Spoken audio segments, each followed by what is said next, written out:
কেমন আছেন সবাই? আশা করি সবাই ভালো আছেন। তো নিউ একটি ভিডিও নিয়ে চলে আসলাম। তো itel vision 1 pro display replacement করব। তো আপনারা পুরো ভিডিওটি মনোযোগ সহকারে দেখবেন কিভাবে ডিসপ্লেটি রিপ্লেসমেন্ট করে। তো প্রতিনিয়ত আমরা চার্জার পিন, ডিসপ্লে এগুলা পরিবর্তন করি। তো কিছু কাস্টমার আমাদের কাছে কথা শেয়ার করে কিভাবে ডিসপ্লে নষ্ট হয়, কিভাবে চার্জার পিন নষ্ট হয়, তো এগুলো আপনাদের সাথে বলা হয় না। তো এই ফোনটি হচ্ছে আমার ফ্রেন্ডের বড় ভাইয়ের মোবাইল। তো কিছুদিন আগে আমাকে রাস্তা হঠাৎ পেয়ে বললেন যে আমার ফোনে আটা ছুটে গিয়েছে, আটা লাগাতে হবে, তুমি কখন দোকানে থাকবে? তখন আসবো সময় করে।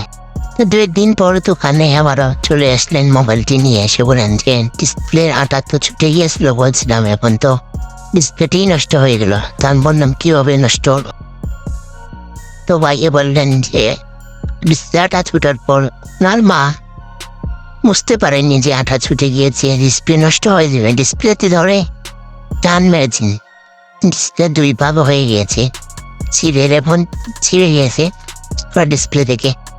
তো আর কি করার, ডিসপ্লে ছিঁড়ে ফেলছেন যেহেতু, ডিসপ্লে চেঞ্জ করতে হবে।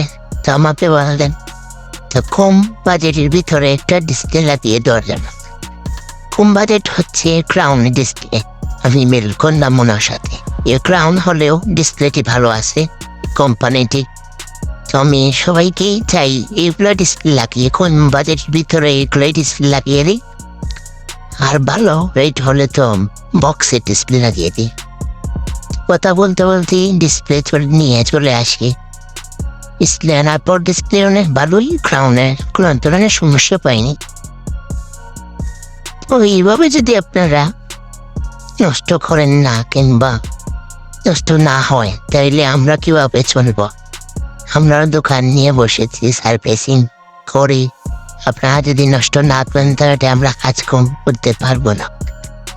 আসলে সবাই তো সব ধরনের জ্ঞান থাকে না, অথবা উনি বুঝতে পারেননি, টান মেরে ছিঁড়ে ফেলেছেন। এই ধরনের কাজ আর কখনো উনি করবেন না। মোবাইল থেকে 2 হাত দূরত্ব থাকবেন।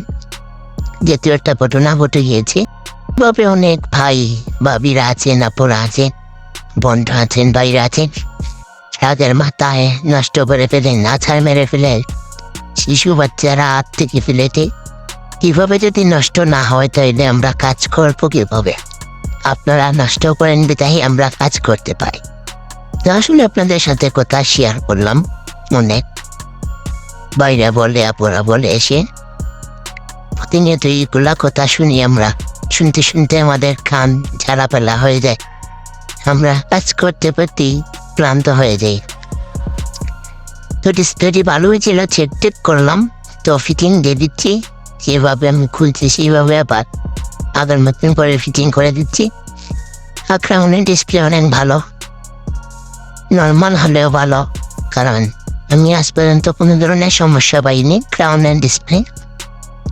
বক্স মাল থেকে বলবো বেকার এই ডিসপ্লেটি, যেভাবে লাইটিং সেভাবে ডিসপ্লে কোয়ালিটি ভালো আছে। বলতে গেলে আমি ক্রাউনের ফ্রেন্ড হয়ে গেছি। আমি কম বাজেটের ভিতরে এই ডিসপ্লে লাগিয়ে দিই, না থাকলে আমি না বলে দিই দেয়, কারণ ক্রাউনের মাল আমার কাছে ভালো লাগে। বক্সের মাল আমি যতটুকু পারি আমি লাগিয়ে দিই। হয়তো বা আমি ভিডিও দেখাতে পারি না, অনেক সময় ভিডিও করতে পারি না ওরা তার কারণে, কিংবা কাস্টমারদের সমস্যা থাকে, তাহলে ভিডিও করি না। তো আটাটা ভালোভাবে মারবেন, নর্মাল ডিসপ্লেও অনেক সুন্দর বসে। যদি আটাগুলো যদি সুন্দর থেকে না মারেন, ভালো ডিসপ্লে হলেও বসবে না। অবশ্যই আপনাদের কাছে একটা রিকোয়েস্ট, আপনারা মিডিল পার্টে মাঝখানে আটা মারবেন না দয়া করে। আমি প্রতিনিয়ত 2-3টা ফোন সপ্তাহের ভিতরে পাই মিডিল পার্টের মাঝখানে আটা মারে ডিসপ্লে বসিয়ে দেয়, নতুন ডিসপ্লে।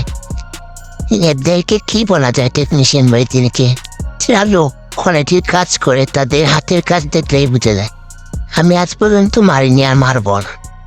হয়তো বা একটু বলবো মিডিল পার্টের সমস্যা থাকলে বলবো মিডিল পার্ট চেঞ্জ করে, কিন্তু মিডিল পার্টের মাঝখানে মারবো না, বলেই দেবো। মিডিল পার্টের সমস্যা হয়, চেঞ্জ যদি না করে দেবে, আলো দেখা যেতে পারে, হাত হতে পারে, এতে কোনো সমস্যা নেই, 2 মিনিট বাটে মারবো না। অনেক সময় ভালো ডিসপ্লে লাইট কেনে নষ্ট হয়ে যায়। এগুলো করবেন না, রিকোয়েস্ট রইল সব টেকনিশিয়ান বাইরে কাছে। আমিও করবো না এই কাজগুলো। আর এই ভিডিওটি দেখতে যদি ভালো লাগে থাকলে অবশ্যই লাইক আর একটি কমেন্ট করে